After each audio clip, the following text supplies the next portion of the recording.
अरे वो देखो, मानव भैया आ गए। मानव भैया? ये तो वही है ना जो बड़ा आदमी बनने शहर गए थे कई साल पहले। हाँ, चलो चलकर देखते हैं कि ये वापस क्यों आए हैं। जब वो दोनों मानव के पास जाते हैं तो उसकी हालत बहुत ही खराब होती है। अरे मानव भाई, तुम तो शहर बड़े आदमी बनने गए थे ना, फिर आपका ये हाल? अभी ये सब वक्त नहीं है भाई कुछ भी बताने का। हम शहर से 300 किलोमीटर पैदल चलकर आए हैं और हम सब कई दिनों से भूखे हैं। अगर हो सके तो हमें राशन पानी कुछ दिन के लिए उधार दे दो भैया। तुम अपने घर जाओ और आराम करो मानव भाई। और रही खाने की बात, तो मैं गांव के मुखिया को बोल देता हूँ, वो कुछ दिनों का राशन पानी तुम्हारे घर भिजवा देंगे। आपका बहुत बहुत शुक्रिया किशोर भाई। मुखिया उनके घर 1 महीने का राशन पानी भिजवा देता है। सुनिए जी, आखिर कब तक हम इन गांव वालों से छुपा कर रखेंगे कि हम शहर से भागकर क्यों आए हैं? तो हम इन गांव वालों से क्या कहते कि शहर में रहकर हम पर इतना कर्जा हो गया और वो चुका न पाने की वजह से हम गांव वापस आए हैं। फिर तो ये हमें जो राशन पानी मिला है वो भी नहीं मिलता। ये तो आप ठीक कह रहे हैं जी। देखो रमा, जो किस्मत में लिखा है उसे कोई नहीं टाल सकता। चलो आप सो जाओ, रात बहुत हो गई है। मैं कल ही मुखिया से मिलकर काम की कोई बात करता हूँ। अगले दिन मानव मुखिया से मिलता है और अपने बेरोजगार होने की समस्या बताता है। देखो मानव, तुम इस गांव के बेटे हो और अब तुम इसी गांव में रहकर अपना कोई काम शुरू करो। आपने बिल्कुल सही कहा मुखिया जी। वैसे मैं शहर में सारा दिन ऑटो रिक्शा चलाता था और शाम को रमा और मैं पानी पूरी का ठेला लगाते थे। तो मैं सोच रहा हूँ कि क्यों ना मैं इस गांव में भी पानी पूरी बनाकर बेचूं। हाँ, ये तो बहुत ही अच्छा ख्याल है। वैसे भी अपने गांव में एक भी पानी पूरी वाला नहीं है। अपना खेत गिरवी रखकर मानव और रमा ने पानी पूरी का ठेला खोल लिया। वो ठेला लगाकर बैठे थे, तभी वहाँ उसका बचपन का दोस्त विनोद आ गया, जो कि एक गांव से दूसरे गांव तक ऑटो चलाता था। अरे वाह, आज मेरा दोस्त नए काम की शुरुआत कर रहा है, लेकिन तेरे चेहरे पर इतनी उदासी क्यों है? क्या बताऊं यार, ठेला लगाए पूरे 2 घंटे हो गए लेकिन अभी भी एक भी बोनी नहीं हुई। अच्छा बता, कितने की प्लेट दे रहा है तू इन गोलगप्पों की? भैया 10 रुपए के 5 गोलगप्पे हैं बस। अच्छा भाभी, फिर तो मेरे लिए 1 प्लेट लगा दीजिए। मानव उसको गोलगप्पे बनाकर खिलाने लगा। उनको चखते ही विनोद ने कहा, अरे वाह, ये तो सचमुच किसी अमृत समान है। कुछ ही दिनों में उनका पानीपुरी का काम बहुत अच्छे से चलने लगता है। एक दिन मुखिया जी उसके ठेले पर आते हैं। मानव, मैं तुमसे एक बात कहना चाहता हूँ। जी कहिए मुखिया जी। मानव, तुम्हारी पानीपुरी आसपास के गांव में भी बहुत प्रसिद्ध है। मैं चाहता हूँ कि तुम ढेर सारी पानीपुरी बनाओ और गांव के और आसपास के गांव वालों को भी ये पानीपुरी खिलाओ और आने वाले चुनाव में मेरे नाम का प्रचार करो। क्यों नहीं मुखिया जी, आपने मेरी मदद उस वक्त की थी जब मैं खाली हाथ इस गांव से लौटा था, तो भला मैं आपको इनकार कैसे कर सकता हूँ। मैं आपकी मदद जरूर करूंगा। बहुत बहुत धन्यवाद मानव बेटा। अच्छा, अब मैं चलता हूँ। है आपने हाँ तो कर दीजिए, लेकिन अब हम इतनी सारी पानीपुरी बनाएंगे कैसे? हमारे पास सामान के लिए इतने पैसे कहाँ से आएंगे? अब हमें अपने गिरवी रखे खेत को बेचना होगा। ये आप कैसी बातें कर रहे हैं जी? अगर अच्छी कमाई हो गई तो फिर हम उस कमाई से नया खेत ले लेंगे, लेकिन मैंने मुखिया को जुबान दी है और अब मैं अपनी बात से पीछे नहीं हट सकता। और इस तरह मानव ने अपनी जमीन भी बेच दी। क्या बकवास कर रहे हो मानव? आखिर हमारे बीच पैसों की बात कहाँ हुई थी? मजाक मत कीजिए मुखिया जी, मैंने अपना खेत भी बेच दिया है। ऐसे तो मैं बर्बाद हो जाऊंगा। चुपचाप जाता है या धक्के मारकर निकालूं यहाँ से? दुखी होकर मानव घर पहुँचता है और रमा को सारी बात बताता है। अब तो हम लोग भूखे मर जाएंगे जी, जो बचा खुचा था वो भी हमने बेच दिया। मानव और मुखिया के झगड़े का पता सारे गांव में लग जाता है और अब कोई भी मानव के ठेले पर पानी पूरी खाने नहीं आता। एक रोज विनोद मानव के घर आता है और कहता है, मानो मैं कुछ दिनों के लिए किसी काम से शहर जा रहा हूँ, तब तक मैं अपना ये ऑटो रिक्शा यहीं छोड़कर जा रहा हूँ।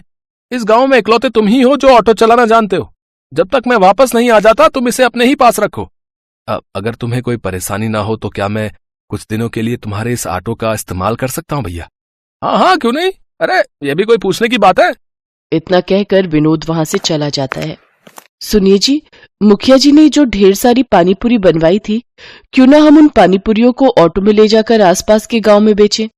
मानव रमा के साथ मिलकर गांव-गांव घूमकर अपनी बनाई हुई पानीपुरी बेचने लगा। देखते ही देखते वो दोनों ऑटो रिक्शा पानीपुरी वाले नाम से फेमस हो गए। आज मैं बहुत खुश हूँ। हमेशा से कर्जे से भागते आया हूँ, लेकिन आज तो ऐसा लग रहा है मानो मैं दुनिया जीत चुका हूँ। कुछ दिन बाद विनोद एक नया ऑटो लेकर गांव पहुंचा। अरे वाह विनोद, नया ऑटो? लेकिन तेरे पास तो पहले से ही ऑटो है ना, फिर ये किस लिए? अरे वो ऑटो अब पुराना हो चुका है यार, और मैं उसे बेचने की भी सोच रहा हूँ। मैं अब एक गांव से दूसरे गांव की सवारियां छोड़ने की बजाय गांव से शहर तक की सवारियों को छोड़ूंगा। अगर आप बुरा ना मानो विनोद भाई, तो क्या ये ऑटो हमें बेच सकते हो? अरे ये भी कोई पूछने की बात है? आज से ये ऑटो आपका हुआ है। तेरी बड़ी मेहरबानी मेरे दोस्त। ये ले, ये तेरे ऑटो रिक्शा के पैसे पकड़। रमा और मानव तो ऑटो पाकर बहुत खुश थे। अब वो दोनों सारा दिन एक गांव से दूसरे गांव घूम घूम कर पानीपुरी बेचा करते थे और लोग बड़ी आस लगाकर उनकी पानीपुरी के इंतजार में बैठा करते थे। उनका व्यापार अब बहुत अच्छा चलने लगा और उन्हें अच्छी आमदनी होने लगी।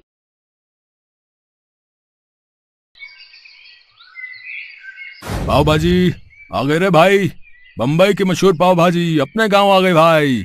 आ जाओ भैया। ए भैया बताओ। हाँ भाई साहब बताओ, कितनी प्लेट लगा दूं? ए भाई अकेला आया हूं तो एक ही प्लेट लगाओगे ना यार। और सुनो जरा एक बात तो बताओ, तुम्हारा ठेला तो यहाँ कई सालों से देख रहा हूं मैं, फिर तुम्हारी पाव भाजी बम्बई कब होकर आ गई भाई? अरे भैया पाव भाजी नहीं, बल्कि मैं होकर आया हूं बम्बई। वहां पूरे 6 महीने एक होटल में काम सीखा, और काम क्या, सच बोलूं तो पूरा दिल लगाकर ये पाव भाजी बनाना ही सीखा मैंने। आपने मेरे बाबा को देखा होगा यहाँ पर ठेला लगाते, मैंने तो बस अभी अभी काम संभाला है। हाँ जानता हूँ तुम्हारे बाबा को, भोला यही नाम है ना उनका। कई बार खा के गया हूँ उनके हाथ की बनी पाव भाजी, और मुझे तो उन्हीं के हाथों वाला स्वाद चाहिए भाई। ये बम्बई का मुझे कुछ नहीं पता। आप बिल्कुल भी चिंता ना करो भैया, ऐसी पाव भाजी खिलाऊंगा आपको कि हर रोज आओगे मेरे ठेले पर। ये लो खा के देखो, और जो मेरी बात गलत हो तो कहना। इतना कहकर शंकर ने उस ग्राहक की तरफ गर्मा गर्म पाव भाजी की प्लेट बढ़ा दी और फिर, हाँ भैया अब बोलो, मजा आया कि नहीं? अच्छी थी, पर ईमानदारी से बताऊं तो तुम्हें बम्बई जाने के बजाय अपने बाबा से ही पाव भाजी बनाना सीखना चाहिए था। वैसे अभी भी कुछ बिगड़ा नहीं है, वापस से वही स्वाद ले आओ तो बम्बई से लोग यहाँ आएंगे तुम्हारी पाव भाजी खाने। अरे बड़ा मजाकिया हो भैया तुम तो है। उस ग्राहक की बात पर शंकर ने ज्यादा ध्यान नहीं दिया, क्योंकि सच तो ये था कि शंकर कभी अपने गांव से बाहर गया ही नहीं और पाव भाजी बनाना उसने थोड़ा बहुत अपने बाबा भोला से ही सीखा था। और अब भोला के बीमार पड़ने की वजह से उसे ही सारा काम संभालना था, जिसके लिए उसे मेहनत से ज्यादा तरकीबें लड़ाने में भरोसा था। क्या रे शंकर, आज भी सारी भाजी बचा लाया? क्या चक्कर है, तू ठेला लगाता भी है या नहीं? बाबा कसम से पूरा दिन खड़ा रहा धूप में, पर मुश्किल से 2-4 लोग ही खाकर गए। ऊपर से चिल्ला चिल्ला कर मेरा गला और फटेबाज जैसा हो गया। तो जरूरत क्या थी इतना हल्ला मचाने की? हैं? मैंने तुझे कितनी बार समझाया, पाव भाजी के स्वाद पर काम कर, मसालों को धीमी आंच पर भून और सब्जियों को भी खूब अच्छे से पका है, और पाव भी रोज के रोज एकदम ताजे बनाया कर, तब जाकर लोग पसंद करेंगे तेरी पाव भाजी। ओफो बाबा, जीवन भर ऐसे ही मेहनत करते रहे आप हैं, और क्या हासिल कर लिया आपने? हम हमेशा गरीब रहे और अब पहले से भी ज्यादा गरीब हैं। तो आप मुझे मेरे हिसाब से काम करने दो।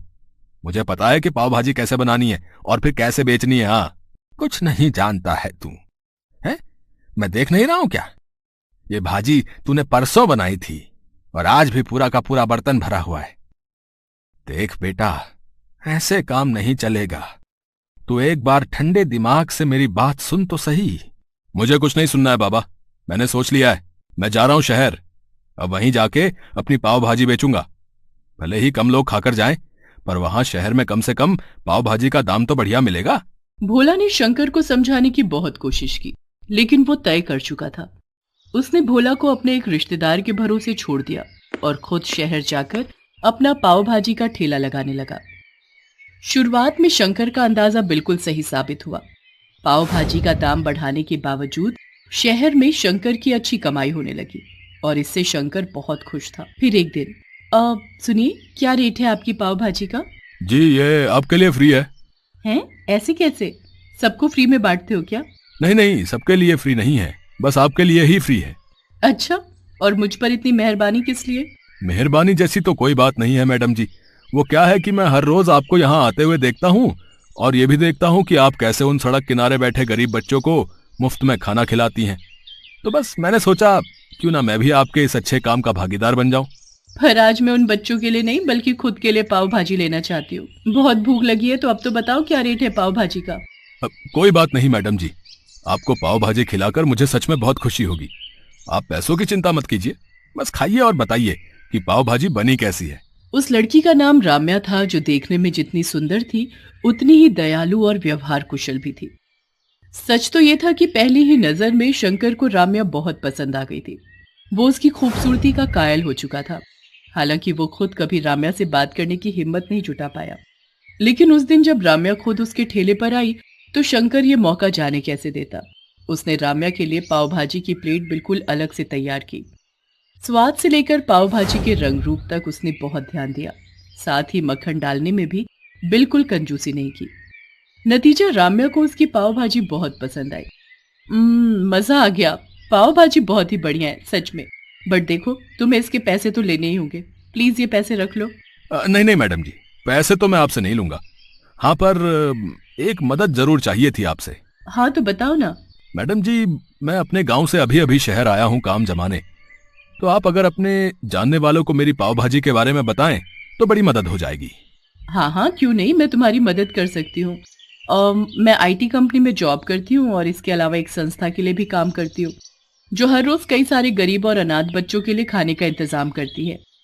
मैं वहां तुम्हारी बात करवा सकती हूँ, तुम्हारी भी अच्छी कमाई हो जाएगी और इस बहाने बच्चे भी तुम्हारी पाव भाजी खाकर खूब खुश हो जाएंगे।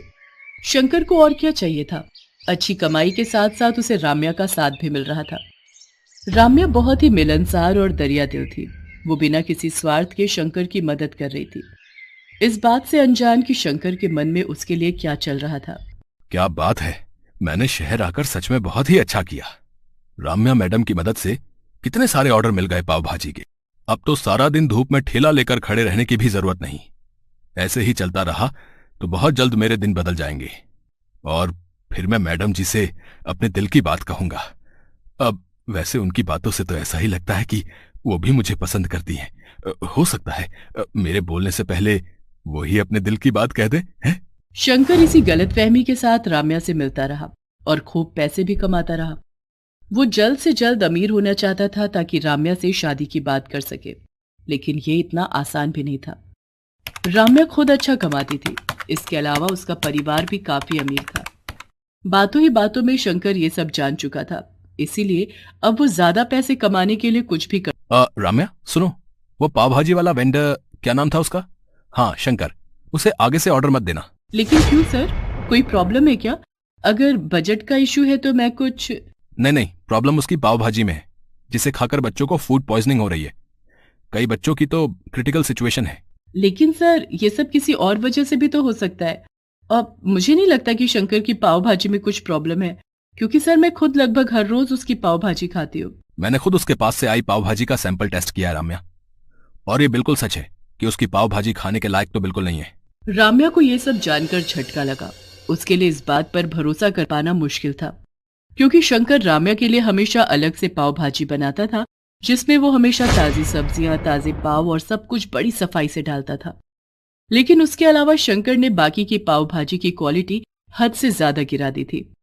वो बाजार उठने के बाद वहां फेंकी गई बेकार और सड़ी गली सब्जियां उठाकर ले आता और उन्हीं से भाजी बनाकर तैयार कर देता। इसके अलावा मसालों और पाव के मामले में भी हालत ऐसी ही थी, और ये सब करके वो पाव भाजी की लागत को कम कर रहा था, फिर चाहे नतीजा कुछ भी हो। शंकर को लगा कि सड़क किनारे रहने वाले गरीब बच्चे कभी उसकी पाव भाजी को लेकर किसी से भी शिकायत नहीं करेंगे। लेकिन अब सच राम्या के सामने था, जिसे जांचने के लिए राम्या ने खुद शंकर के पास से गरीब बच्चों के लिए आई हुई पाव भाजी खाकर देखी। और फिर साहब, वो अपनी राम्या मैडम कहाँ है? कई दिन हो गए वो दिखी नहीं, और पाव भाजी का ऑर्डर भी नहीं आया आपकी तरफ से। पाव भाजी का ऑर्डर? बेटा, तेरे पास तो पुलिस आएगी। कंप्लेन कर दी है मैंने तेरे खिलाफ। तेरी वो बकवास पाव भाजी खाकर पहले बच्चे बीमार पड़े और फिर राम्या बेचारी पिछले 4 दिनों से हॉस्पिटल में है। क्या? नहीं, ऐसा नहीं होना चाहिए सर। आप मुझे शौक से जेल भेज देना, लेकिन उससे पहले मुझे एक बार मैडम जी से मिलवा दीजिए। आपका बड़ा एहसान होगा मुझ पर। मैं एक बार उनसे माफी मांगना चाहता हूँ और ये तसल्ली भी करना चाहता हूँ कि वो ठीक है। शंकर की आंखों में आंसू थे, जिन्हें देखकर एनजीओ मैनेजर का दिल पसीज गया और वो उसे राम्या से मिलवाने हॉस्पिटल लेकर गया। लेकिन राम्या ने शंकर से मिलने से साफ इनकार कर दिया। अब वो कभी उसकी शक्ल भी नहीं देखना चाहती थी, और यही शंकर के लिए उसके लालच की सबसे बड़ी सजा थी। Thanks for watching.